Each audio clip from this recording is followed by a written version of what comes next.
Hello everyone. Let us take our next chapter, that is sexual production in flowering plants. Okay. इसमें जो सबसे पहले आपके पास that is flower, a fascinating organ of angiosperms. Angiosperms क्या होते हैं? They are the flowering plants. Clear? So flowers, they are objects of aesthetic, ornamental, social, religious and cultural value. ये सब आपको बताने की ज़रूरत नहीं है. फ्लावर्स ब्यूटी में काम आते हैं, ऑर्नामेंट, सोशल, रिलीजियस या इनका अपना एक कल्चरल वैल्यू है. हर जगह जो है फ्लावर्स का यूज़ होता है. Clear? So this is the structure, diagrammatic representation है. लॉन्गिट्यूडनल सेक्शन दिया गया है यहाँ पे फ्लावर का. तो यहाँ पे आप देख सकते हैं सबसे ऊपर जो रहता है यहाँ पे हमारे पास, ये देखिए, ये जो कलर्ड पोर्शन रहता है, जैसे गुलाब का फूल है, गुलाब के फूल में जो देखा होगा आपने कलर्ड पंखुड़ी जिनको हम बोलते हैं, उसको हम बोलते हैं दे आर द पेटल्स. ठीक है, पेटल्स हैं. और नीचे देखिए ये जो है दिस पोर्शन, ये जो आपको पोर्शन दिख रहा है, ये बेसिकली मेल फ्लावर का पार्ट है. तो मेल फ्लावर में कौन कौन से जो पार्ट्स रहते हैं, उसमें रहता है ये जो आपको दिख रहा है, दिस इज़ द फिलामेंट. जो सबसे टॉप पे है उसको बोलते हैं एंथर. ठीक है, और जो सेंटर में आपको दिख रहा है दिस वन, ये है फीमेल पार्ट. सबसे ऊपर जो है दैट इज़ द स्टिग्मा. जो ये वाला पोर्शन है इसको बोलते हैं स्टाइल. ठीक है, और जो फ्लावर के नीचे ग्रीन कलर का पोर्शन रहता है उसको बोलते हैं सेपल. और जो ओवरी है, फीमेल फ्लावर का जो पार्ट है ovary, that is situated at the basal portion. Clear? So this was the structure of flower. Okay, next है, इसमें जो बेसिकली आपको थोड़ा बहुत फ्लावर के स्ट्रक्चर के बारे में बताया गया है. नेक्स्ट जो इम्पॉर्टेंट है that is the pre fertilization structures and events. Pre fertilization का मतलब है, फर्टिलाइजेशन में क्या होगा, फ्यूजन होगा, मेल एंड फीमेल गैमेट का फ्यूजन होगा. प्री फर्टिलाइजेशन का मतलब है कि फर्टिलाइजेशन होने से पहले का जो स्ट्रक्चर और इवेंट्स हैं उसके बारे में ये आपको बता रहे हैं. So let us take in depth. Okay, first है हमारे पास stamens, microsporangium and pollen grain. ये जितना भी आपको पोर्शन यहाँ पे दिख रहा है, stamen, microsporangium and pollen grain, so these are all the parts of male flower. ठीक है, इसमें फिगर बताया हुआ है that is a typical stamen, 3 dimensional cut section of an anther. ठीक है, ये स्टेमन का स्ट्रक्चर इसने बताया है और ये 3 डायमेंशनल कट बताया हुआ है यहाँ पे स्टेमन का. तो देखिए जो सबसे ऊपर वाला पोर्शन है उसको बोलते हैं एंथर. This is anther. जो नीचे वाला पोर्शन है इसको हम बोलते हैं that is filament. This is anther. Anther में देख सकते हैं जब कट लगाया है तो किस तरह से एंथर में क्या निकलेगा, there will be pollen sac. Pollen sac के अंदर क्या होगा, पोलन ग्रेन्स होंगी. फिर यहाँ पे एक लाइन ऑफ डिहाइसेंस दिखाया गया है कि जब यहाँ पे डिहाइज्ड होता है और पोलन ग्रेन्स का जब रिलीज़ होगा तो वो पोर्शन जो है यहाँ पे दिखाया गया है. ओके, सो ये बता रहा है आपको फिगर, ये जो फिगर है that shows that parts, the 2 parts of typical स्टेमन. Typical स्टेमन के पार्ट बता रहा है. इसमें बता रहा है the long and slender stock called the filament. जो स्लेंडर स्टॉक है, ये जो आपको दिख रहा है दिस वन, ये वाला जो पोर्शन है इसको बोलते हैं that is filament. And terminal generally bilobed structure called the anther. जो ये वाला पोर्शन है बाइलोब्ड स्ट्रक्चर है. टर्मिनल का मतलब है कि टॉप पे जो प्रेजेंट है बाइलोब्ड स्ट्रक्चर है, इसको बोला गया है दैट इज़ एंथर. नेक्स्ट है the proximal end of the filament is attach to the thalamus or the petal of the flower. ये बोल रहा है जो फिलामेंट का प्रॉक्सिमल पार्ट होता है that is attach to the thalamus. Proximal part अब देखिए यहाँ पे कौन सा है, प्रॉक्सिमल पार्ट है ये वाला, this one is the proximal part. ये कहाँ पे अटैच हो रहा है वो बता रहे हैं that is attach to the, that is swollen portion of the thalamus, that is attach to the thalamus or the petal of the flower. ठीक है, that is attach to the thalamus or the petal of the flower. जो यहाँ पे petals present होते हैं या thalamus के portion पे जो है ये प्रेजेंट रहता है. ओके, चलिए नेक्स्ट देख लेते हैं. नेक्स्ट है the number and length of stamens are variable in flowers of different species. ऐसा नहीं है कि नंबर और लेंथ जो है स्टेमन का वो सेम ही होगा हर फ्लावर में ऐसा नहीं है, डिफरेंट स्पीशीज़ में ये नंबर जो इनका वेरी करता है, नंबर भी वेरी करता है, उनकी लेंथ भी वेरी करती है. If you were to collect stamen each from 10 flowers each from different species and arrange them on a slide, you would be able to appreciate the large variation in size seen in nature. इसमें ये बोल रहे हैं कि अगर आप स्टेमन collect करते हो फ्रॉम 10 फ्लावर्स, फ्लावर्स आपने कौन से लेने, डिफरेंट स्पीशीज़ के फ्लावर लेने हैं, अगर आप उनको स्लाइड पे रखते हो, you will be able to appreciate, there will be large variation होगा उनके साइज़ में भी, उनके नेचर में भी. ठीक है.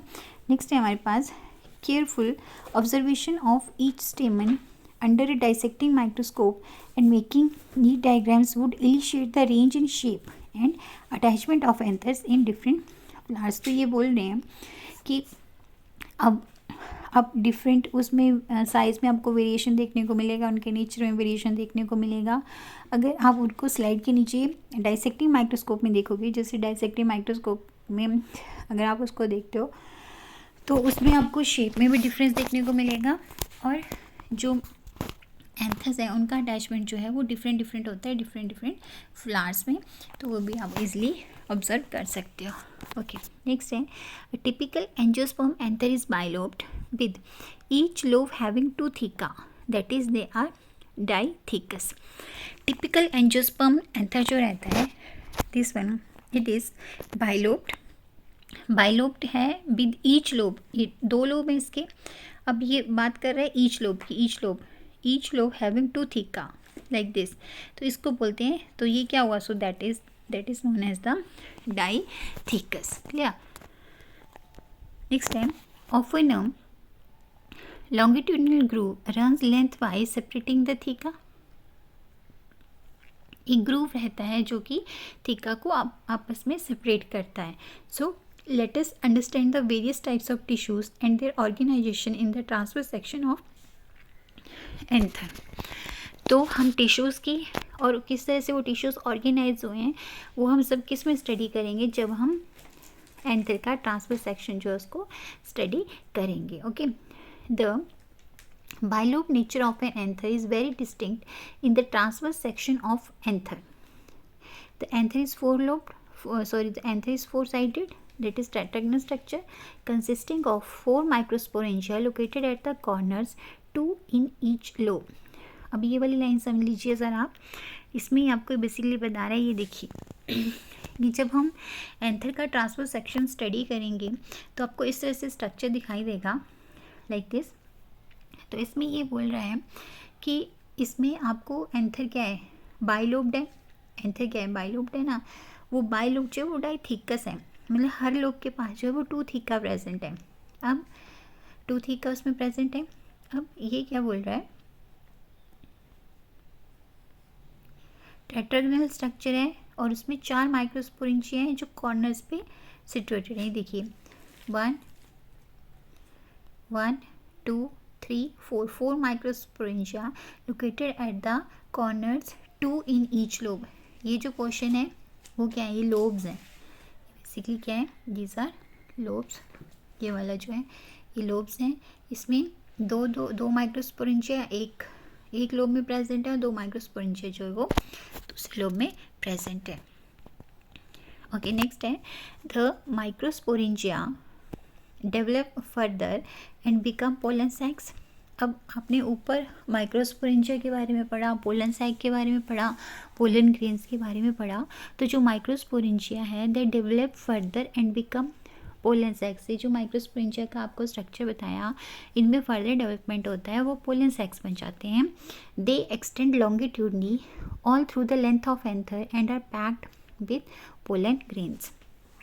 माइक्रोस्पोरेंजिया से पोलन सैक्स बनेंगे, फिर एक्सटेंड करते हैं वो longitudinally all through the length of anther, and उनमें किस चीज़ की फॉर्मेशन हो जाती है, उनमें किस चीज़ से वो भर जाते हैं. जो पोलन सैक्स हैं basically they are the house of pollen grains. Clear. So next is the structure of microsporangia. In a transverse section a typical microsporangium appears near circular in outline. अब अगर हम माइक्रोस्पोरेंजिया के transverse section की बात करें तो अगर उसको हम देखें तो वो हमें एकदम सर्कुलर अपीयरेंस में दिखता है लाइक दिस. ठीक है। It is generally surrounded by 4 wall layers, epidermis, endothecium, middle layers and the tapetum. Clear. ये देखिए इसमें आपको बता रहा है कि जो माइक्रोस्पोरेंजिया है, अगर हम उसका ट्रांसवर्स सेक्शन देखें तो उसमें उसके लेयर्स के बारे में बता रहा है। कौन कौन से लेयर्स हैं? Epidermis, endothecium, middle layers and tapetum. Clear. Once more, epidermis, endothecium, middle layers and tapetum. So these are the layers of wall layers of microsporangium. Next is the outer 3 wall layers perform the function of protection and help in dehiscence of anther to release the pollen. अब जो ये आपको wall layers के बारे में बताया है, इसमें हर एक वॉल लेयर का अपना एक स्पेसिफिक फंक्शन है। वो फंक्शन आपको पता होना चाहिए। जैसे सबसे पहले हम यहाँ बात करें एपिडर्मिस की, तो एपिडर्मिस की बात करें, एंडोथीसियम की बात करें और मिडल लेयर की बात हो रही है। आउटर 3 वॉल लेयर्स बोल रहे हैं ये। आउटर 3 वॉल लेयर्स मतलब epidermis, endothecium and middle layers. इनका क्या फंक्शन है? They perform the function, protection का काम करते हैं और ये dehiscence of anther to release the pollen. Clear. Next है the innermost wall layer is tapetum. 3 layer का जो आउटर मोस्ट 3 लेयर्स उनका काम क्या बता दिया आपको? Function of protection and they help in dehiscence of anthers to release the pollen. जो इनर मोस्ट वॉल लेयर है that is the tapetum. Tapetum का काम क्या है? It nourishes the developing pollen grain. जो पोलन ग्रेन्स का अंदर nourishment चल रहा है वो कौन सी लेयर है, वो फंक्शन परफॉर्म करती है। So name of that layer is tapetum. Next is cells of tapetum. They possess dense cytoplasm and generally have more than 1 nucleus. अब हम अगर इसके टेपिटम की बात करें तो इसके जो सेल्स रहते हैं उनमें साइटोप्लाज्म होता है and generally have more than 1 nucleus. Tapetum के सेल्स की क्या खास बात है? डेंस साइटोप्लाज्म रहता है और उनके पास मोर देन 1 न्यूक्लियस होता है। ओके। नेक्स्ट है when the anther is young, a group of compactly arranged homogeneous cells called sporogenous tissue occupies the center of each microsporangium. अब ये बोल रहे हैं कि जब ये एंथर यंग होता है तो एक होमोजीनियस सेल्स, एक ही तरह के सेल्स जो हैं उनका ग्रुप जो है जिसको हम बोलते हैं स्पोरोजीनियस टिश्यू, कहाँ पे आ जाता है? वो सेंटर ऑफ ईच माइक्रोस्पोरेंजियम। कितने माइक्रोस्पोरेंजिया बताए आपको? 4 माइक्रोस्पोरेंजिया बताए। कहाँ पे प्रेजेंट है? एट द कॉर्नर्स पे प्रेजेंट है। हर एक लोब में कितने माइक्रोस्पोरेंजिया प्रेजेंट है? 2 माइक्रोस्पोरेंजिया प्रेजेंट है। क्लियर। तो जब एंथर यंग है, group of compactly arranged homogeneous cells जिसको स्पोरोजेनियस टिश्यू बोलते हैं, वो माइक्रोस्पोरेंजिया के सेंटर में जो है वो ऑक्यूपाई हो जाता है। क्लियर। नेक्स्ट हम करते हैं माइक्रोस्पोरोजेनेसिस कि किस तरह से जो है पोलन ग्रेन्स का डेवलपमेंट होता है। Okay. So as the anther develops, the cells of the sporogenous tissue undergo meiotic divisions to form microspore tetrad. अब आपको sporogenous tissue के बारे में बता दिया। sporogenous tissue जो है वो कहाँ पे प्रेजेंट है? That is present at the center of each microsporangium. तो जब एंथर डेवलप होगा तो जो sporogenous tissue है उसके सेल्स में meiotic division होगा। sporogenous tissue undergo meiotic division, reduction division होगा। ये अपने 11th क्लास में पढ़ा हुआ है माइटोसिस एंड मियोसिस में। तो मियोसिस जो है उसमें होगा। नेक्स्ट है आपके पास, ये देखिए। Okay. As each cell of the sporogenous tissue is capable of giving rise to microspore tetrad, as each cell of sporo. अब देखिए यहाँ पे जो स्पोरोजेनियस टिश्यू के बारे में बात हो रही है, इसमें बता रहे हैं कि स्पोरोजेनियस टिश्यू का हर एक सेल जो है that is capable of giving rise to, वो पूरे का पूरा माइक्रोस्पोर टेट्राड दे सकता है। Each one is potential pollen or microspore mother cell. हर एक सेल जो है स्पोरोजेनियस टिश्यू का उसमें इतना पोटेंशियल है कि वो माइक्रोस्पोर मदर सेल जो है वो माइक्रोस्पोर मदर सेल। अब process of formation of microspore from pollen mother cell through meiosis is called microsporogenesis. तो इस तरह का क्वेश्चन पूछ लेते हैं कि माइक्रोस्पोरोजेनेसिस बेसिकली क्या है। अब देखिए आपको बता दिया कि स्पोरोजेनियस टिश्यू का हर एक सेल जो है that is capable of giving rise to the microspore tetrad दे सकता है। और प्रोसेस जो होती है, फॉर्मेशन हो रही है माइक्रोस्पोर की पोलन मदर सेल से मियोसिस प्रोसेस के थ्रू, उसको बोलते हैं that is microsporogenesis. Okay, so microspores as they are formed, they are arranged in cluster of 4 cells, the microspore tetrad। अब ये बोल रहे हैं कि माइक्रोस्पोर जैसे ही बनते हैं वो किस तरह से अरेंज होंगे। They are arranged in cluster of 4 cells. फिर से रिवाइज करवा रहे हैं, माइक्रोस्पोर जैसे बनते हैं they are arranged in cluster of 4 cells, उसको बोलते हैं microspore tetrad. As the anthers mature and dehydrate the microspore dissociate from each other and develop into pollen grains. अब ये बोल रहे हैं कि जब एंथस जो हैं, जब पहले तो यंग थे, पढ़ा ना अपने ऊपर कि जब एंथर यंग थे तो ऐसा होता है। अब एंथस मेच्योर हो चुके हैं, डिहाइड्रेट होंगे, तो ये जो माइक्रोस्पोर टेट्राड बना है इसमें जो माइक्रोस्पोर्स हैं एक दूसरे से सेपरेट हो जाएंगे and they develop into pollen grains. Pollen grains में डेवलप हो जाएंगे। Inside each microsporangium several thousand of microspores or pollen grains are formed that are released with the dehiscence of anther. अब ये जो आपको माइक्रोस्पोर्स के बारे में, यहाँ पे हम दूसरा कलर यूज़ कर लेते हैं। यहाँ पे जो माइक्रोस्पोर्स के बारे में बता रहे हैं, तो जो माइक्रोस्पोर, अब देखिए यहाँ पे बता रहे हैं कि जो माइक्रोस्पोर्स बनेगा 4 माइक्रोस्पोर्स बनेंगे और हर एक माइक्रोस्कोप में क्या होगा, बहुत बहुत बहुत सारे जो हैं वो यहाँ पे पोलन ग्रेन्स की फॉर्मेशन हुई होगी और यहाँ से बहुत सारे पोलन ग्रेन्स जो हैं वो बाहर निकलते हैं। ओके, नेक्स्ट है हमारे पास pollen grains. Pollen grains represent the male gametophyte. पता है आपको पोलन ग्रेन जो है वो मेल गैमेटोफाइट को बताते हैं। If you touch the open anthers of hibiscus or any other flower, you would find deposition of yellowish powdery pollen grains on your fingers। अगर आप किसी भी फ्लावर को देखना, जैसे हिबिस्कस, चाइना रोज़ है, अगर आप उसको हाथ में पकड़ते हो और ऐसे रब करते हो तो आपके हाथ में कुछ स्टिकी से सब्सटेंस लग जाता है, येलोइश पाउडरी पोलन ग्रेन्स होते हैं वो basically. Sprinkle these grains on drop of water taken on glass side and observed a microscope. You will really be amazed at the variety of architecture, size, shape, colors, designs seen on pollen grain from different species. तो इसमें ये basically बता रहे हैं आपको कि जैसे powdery substance जो आपके हाथ में लग गया, अगर आप उसको जो है स्लाइड पे लेते हो, उसको अंडर माइक्रोस्कोप विजुलाइज करते हो तो आप उसमें उसकी साइज़, शेप, कलर और डिज़ाइन को देख सकते हो। नेक्स्ट भी हम पोलन ग्रेन्स के स्ट्रक्चर के बारे में बताया है। That pollen grains they are generally spherical structure होता है। मेजरमेंट की बात करें तो 25 to 50 माइक्रोमीटर इनका डायमीटर रहता है। इनके पास 2 लेयर वॉल रहता है। जो हार्ड आउटर लेयर होती है उसको एक्साइन बोलते हैं और ये स्पोरोपोलिन की बनी होती है, which is one of the most resistant organic material. ठीक है ना। It can withstand high temperature को भी सहन कर सकता है। स्ट्रॉन्ग एसिड्स, एल्गली को ये सहन कर सकता है। कोई भी एंजाइम जो है वो इसके पोरोलिन को डिग्रेड नहीं कर सकता। पोलन ग्रेन का एंजाइम जो है उसका प्रोमिनेंट अपर्चर्स होते हैं, उनको जर्म पोर्स बोलते हैं, जहाँ पे पोरोलिन जो है वो एब्सेंट होती है।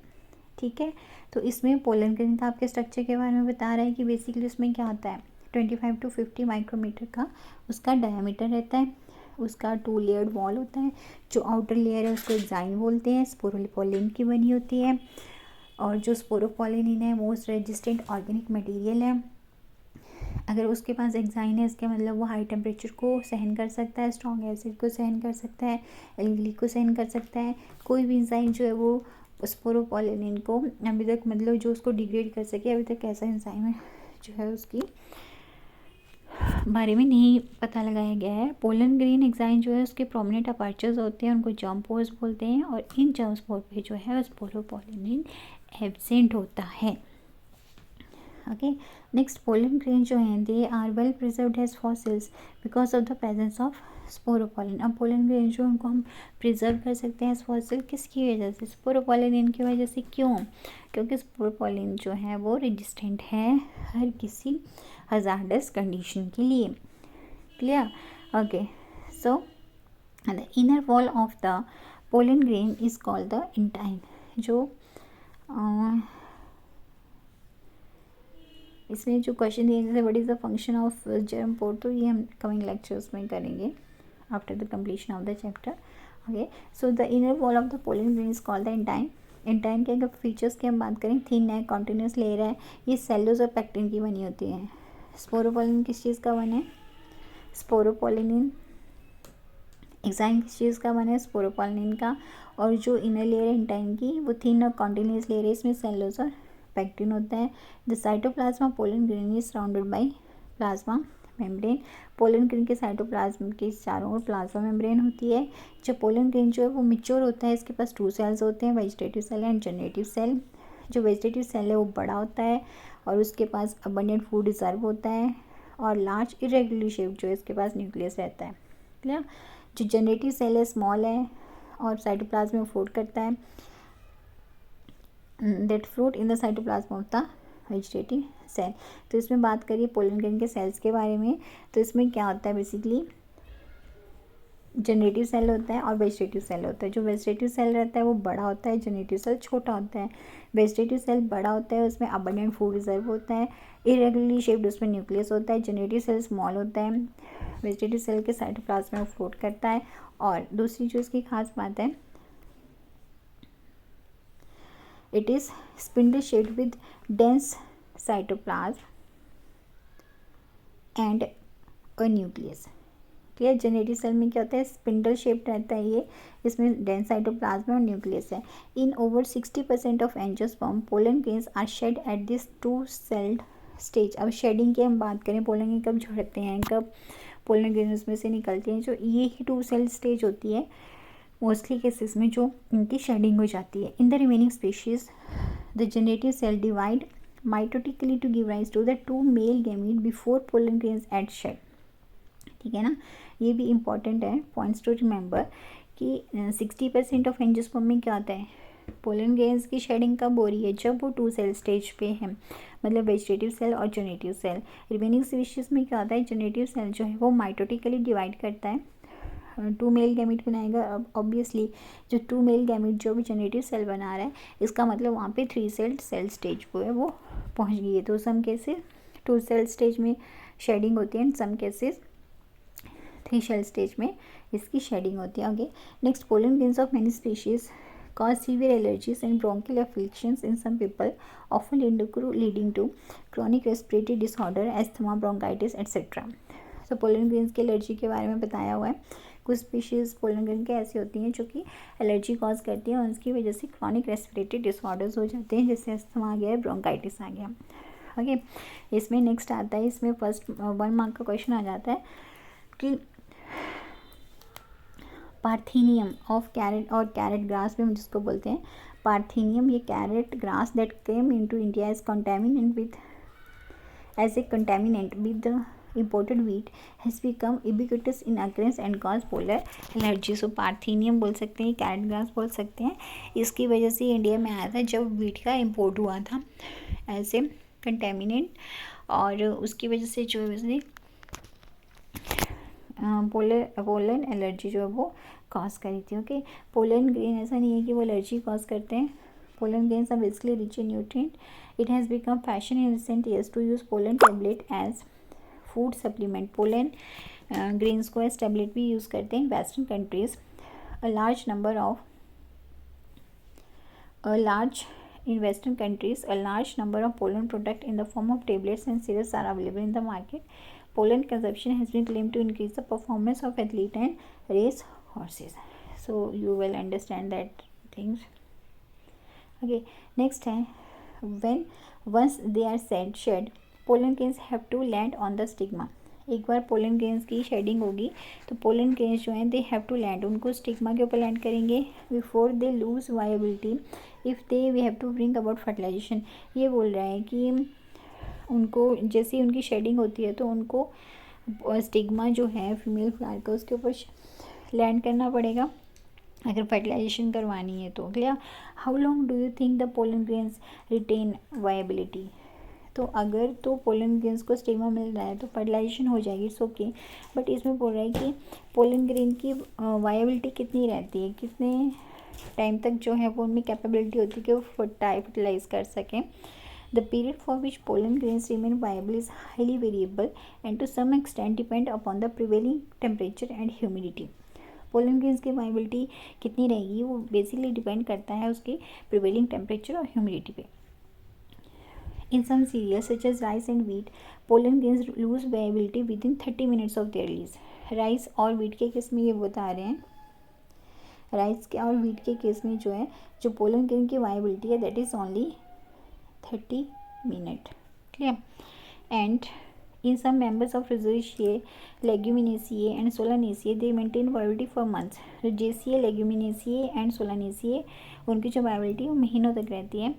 You may have heard of storing semen, sperms of many animals including human for artificial insemination. Artificial insemination में क्या करते हैं बेसिकली सीमन और स्पर्म जो एनिमल्स के उनको स्टोर करके रखते हैं और जब फर्टिलाइजेशन करवानी होती है तो उनको इंसेमिनेट कर देते हैं. So it is possible to store pollen grains of large number of species for years in liquid temperature liquid nitrogen at कौन से टेम्परेचर पे that is 196 degree Celsius. Such stored pollen can be used as pollen banks similar to seed banks in crop breeding programs. Clear. तो इस तरह से जो है वो सीमन और स्पर्म जो एनिमल्स का उसको स्टोर करके रखते हैं. कितने टेम्परेचर पे स्टोर करके रखते हैं -196 डिग्री सेल्सियस लिक्विड नाइट्रोजन में रखते हैं. और इस तरह के जो स्टोर पोलन होते हैं उनको बोलते हैं पोलन बैंक्स, जैसे सीड बैंक्स होते हैं उनकी तरह के होते हैं. और इनको हम क्रॉप ब्रीडिंग प्रोग्राम में जो है वो यूज़ कर लेते हैं. सो मिलते हैं नेक्स्ट वीडियो में. If you like the video please like comment share and subscribe. Thank you.